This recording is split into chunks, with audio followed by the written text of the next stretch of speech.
My name is Elizabeth McGovern. I'm 34 years old, and I've spent the better part of the last 2 years trying to figure out how to tell this story without making myself look pathetic or bitter, because for a long time, those were the only two options people seemed to leave me with. Either I was someone who couldn't handle a breakup, or I was someone who stayed quiet out of weakness. Neither of those things is true, but the truth is harder to explain and it takes longer. So I'm going to take the time. I'll start with the morning I found out, though it wasn't the morning I found out, not really. The morning I found out was the morning I was sitting in the parking lot of a CVS at 7:43 a.m., eating a granola bar I didn't want, trying to work up the energy to go inside and buy cold medicine, and my phone buzzed with a message from a girl I hadn't spoken to in 3 years. Her name was Priya, and we'd been close in college before drifting apart the way you do when geography and circumstance quietly push you in different directions. The message said, "Hey, I heard some stuff about you from Marcus's friends. I just want you to know I don't believe any of it. Hope you're okay." I read that message 4 times in the car. The granola bar sat on my lap. I didn't go inside for the cold medicine. I drove home and sat on the edge of my bed with my jacket still on, and I thought about all the things Marcus could have said that Priya would feel the need to reach out about, and I couldn't narrow it down. That was the part that hurt the most, actually, not that he'd said something, but that I couldn't rule anything out, because Marcus was someone who knew how to use the truth like a weapon. He never had to lie, he just had to arrange things carefully. We'd been together for almost 2 years. We met at a work event. I was in project coordination at a mid-sized marketing firm, nothing glamorous, a lot of spreadsheets and calendar management and diplomatic emails to people who couldn't be bothered to read calendars. Marcus was a freelance brand consultant who'd been brought in for a rebranding pitch, and he was good at his job in the way that people who are primarily performing competence tend to be good at their jobs. Confident, fast-talking, charming in the specific way that makes rooms turn toward you. I was drawn to that. I'm a quiet person by nature, not shy, exactly just someone who processes things internally and takes time to warm up, and there was something exhausting and exciting about being with someone who never seemed to run out of energy. My apartment at the time was a 1-bedroom in a part of the city that had been getting slowly more expensive for the past decade, which meant I was paying what used to be a reasonable rent for what was now a below-average space, and I'd made it feel like mine through accumulated small objects and specific light. Plants on the windowsill that I actually managed to keep alive, a reading chair I'd bought second-hand and recovered myself, books in no particular order on shelves that weren't quite level. I liked my space. I liked the life I had before Marcus, even if it was quieter than I sometimes wanted. He moved in after about 7 months.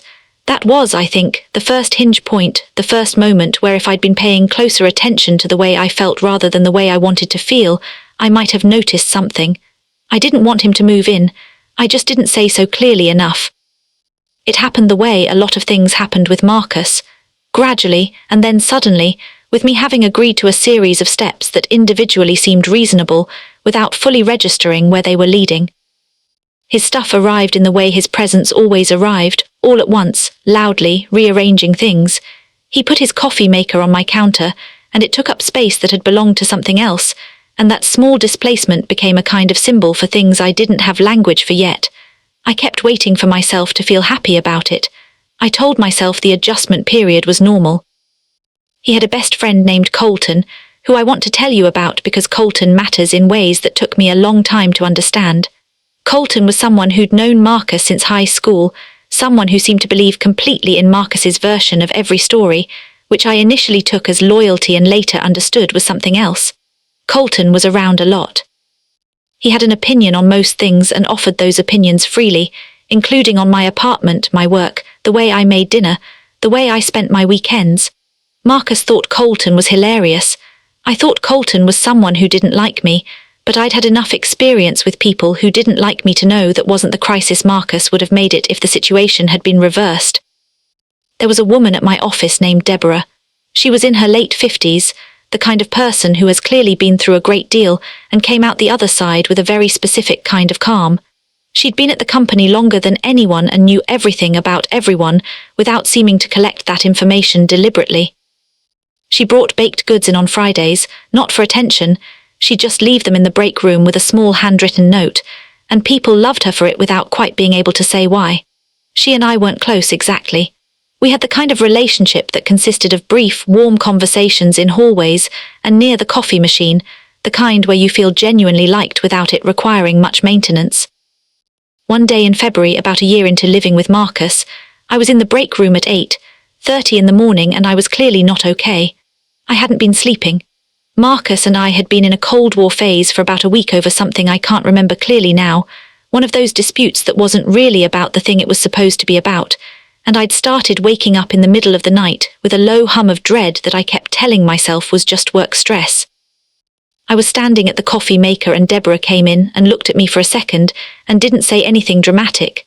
She just refilled her own mug and stood next to me for a moment and said, "You know, sometimes the hardest part of a hard time is that it still requires you to show up."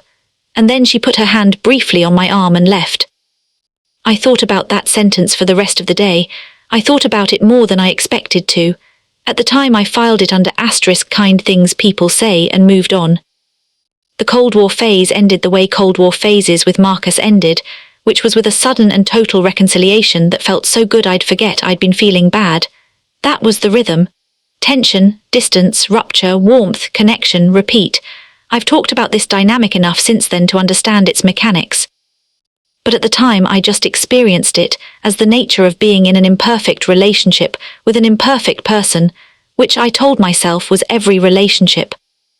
What I didn't know, what I wouldn't find out until much later, was what Marcus was doing in the rupture phases, where he went when he'd say he needed space, what he was telling people. I started noticing things in spring, small things at first. A friend named Lily who'd been warm with me for 2 years started responding to my texts with shorter replies, a half-beat delayed. Someone I knew through mutual connections stopped making eye contact at a party. These might have meant nothing individually. People get busy. People have their own things, but there were enough of them that I started keeping a mental inventory without quite admitting to myself that I was doing it. Marcus noticed that I'd gotten quieter, which he characterized as me pulling away, which he then used as evidence that I wasn't fully committed to the relationship. I had the strange experience of watching a narrative form around me in which my withdrawal from something that was hurting me became proof that I was the problem. I didn't have the vocabulary for this yet. I just felt like I was always defending a position I hadn't meant to take. We broke up in October. I ended it, which mattered enormously in ways I would only understand afterward, because it meant that he was the wounded party in the story he got to tell first. The breakup itself was quiet. No screaming. I told him I'd been unhappy for a long time and that I thought we'd been wrong for each other for a while and that I wanted us to separate. He cried, which surprised me and which I felt guilty about for weeks. He said things about how he thought we had a future and how this was coming out of nowhere. I told him as gently as I could that it wasn't coming out of nowhere, that there had been signals for a long time, and I think some part of him knew that I was right, which was why what came after was so thorough. He left. He took his things, including the coffee maker.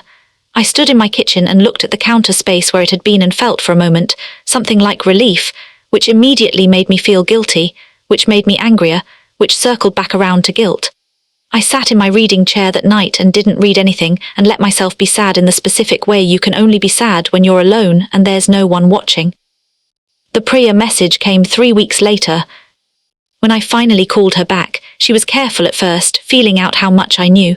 She told me that Colton had been telling people things, that Marcus had given Colton a narrative, I'd been emotionally checked out for most of the relationship, that I'd become cold and withholding, that I'd had something going on with a coworker that Marcus had found out about and tried to forgive. The coworker thing was completely fabricated. There had been someone at work I'd been friendly with, just friendly, someone Marcus had been visibly jealous of without cause, and Marcus had apparently taken that jealousy and converted it after the fact into evidence. He hadn't lied exactly. He'd just taken a shape and filled it with something that wasn't there. I asked Priya how many people she thought had heard this version. She paused before answering. Enough, she said. I had 2 instincts that fought with each other for the next several days. One was to reach out to everyone I knew and correct the record. The other was to do nothing. The first felt necessary and also desperate, the kind of frantic defense that confirms the thing it's trying to disprove.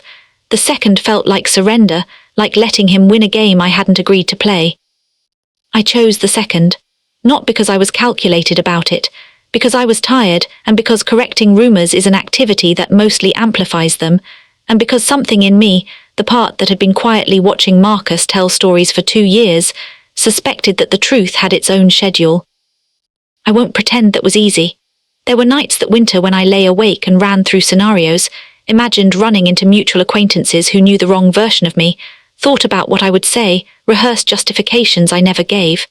There were days at work when I felt the particular loneliness of someone carrying a version of themselves that no one else can see. I stopped going to certain social events because I didn't know who knew what, and the uncertainty felt worse than absence. Deborah brought lemon bars on a Friday in January. I took one and ate it at my desk, and for no reason I could explain it made me think of what she'd said in the break room the previous year. Sometimes the hardest part of a hard time is that it still requires you to show up. I hadn't thought about that in months, but sitting there eating a lemon bar and feeling invisible and tired, it arrived again, and it meant something slightly different than it had the first time. It felt less like comfort and more like instruction. I kept showing up, to work, to friendships that I was still uncertain about, to the small social occasions I'd been avoiding. I didn't explain myself. I didn't make the case for the version of me that I knew to be true. I just continued to exist in spaces where I could be known directly, over time, through accumulation. And then slowly, things started to surface. I don't know the full sequence, and I never will. What I do know is that at some point around March, someone in Marcus's peripheral social circle, not anyone I knew well, mentioned something to a mutual acquaintance of ours that didn't line up with the timeline Marcus had given. A small thing, the kind of inconsistency that doesn't matter on its own, but becomes significant when there are enough of them. I heard about it secondhand, through someone who had no reason to be on my side. Then something else. Someone Marcus had worked with reached out to a person in my broader network, and in that conversation, something came out about Marcus's conduct on a project, something professional, something that had been covered up when it happened and was now surfacing because the person it had been covered up for was no longer around to protect it. I don't know the details and I don't want them. What I know is that after that conversation, the colleague who'd passed it along called me and said, "I think I've been wrong about some things." I didn't say "I told you so." I didn't feel the satisfaction I might have expected. What I felt was something quieter and sadder, the specific feeling of watching someone finally see something you've been standing next to for a long time. More things came out. They weren't things I'd planted or arranged. I'd said nothing to nobody. I had kept my silence so completely that when people started coming back to me to revise their understanding, several of them remarked on it with what seemed like bewilderment. "You could have said something," they said. "I know," I said, "I know." Colton, who had been the instrument of Marcus's narrative, had a falling out with Marcus sometime in late spring over something unrelated to me entirely. I heard about this third hand and found it more sad than satisfying. Whatever Colton had been to Marcus, whatever loyalty had animated all those stories, it apparently had a limit, and it had been reached. The details of their falling out were murky, and I made no effort to clarify them. Lily texted me in June, "Can we get coffee? I think I owe you an apology." I said yes. We sat in a coffee shop for 2 hours and she told me what she'd believed and when she'd started to doubt it and why. I listened without performing graciousness and without withholding it either. The truth was that I'd missed her, and that sitting across from her felt like being given back something I hadn't let myself admit I'd lost. I thought about Deborah a lot during that period, about the specific quiet nature of what she'd given me. She hadn't solved anything for me, she hadn't taken sides or offered advice. She just noticed that I was struggling and stood next to me for a moment and said something that turned out to be true in ways I couldn't have anticipated. The lemon bars, the arm touch, the sentence, none of it was a gesture designed to matter, it just did.